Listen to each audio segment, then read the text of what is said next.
Mavo çiştirnig'igacha qurollangan devlak yo'g'onguylarni ko'rgansizlar. Ular sizlarni ota-onamizni o'ltirdi deb qapti. Shuni sizlarni qiymi-chimi qilib etmoqchi o'xshaydi. Quick? Hamsa, boshlandi. Yo'q, bu degan bir robot.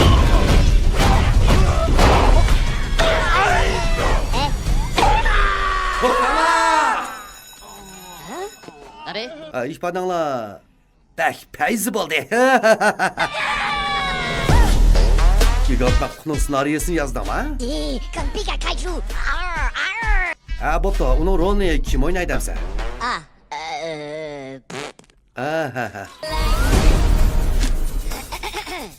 Miso soup con gomae. Natenobu daifuku.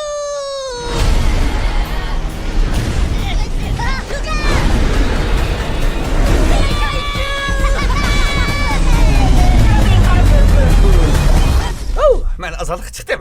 Azat buldum. Ahire azat buldum. Horrifica monstra. Teeny tiny baby. Dolu içimde sıkma deymen. Usarım. Demek ki nurunlağa gigant məxluq lazım bu da. Ben en korkunçluk məxluqunu tanıyman. Lekin korkup ketmenglar cuma. Özü şundak yaxşı bala o. Lekin amal bak gözüge bek məzzilik görünüp kalmanglar.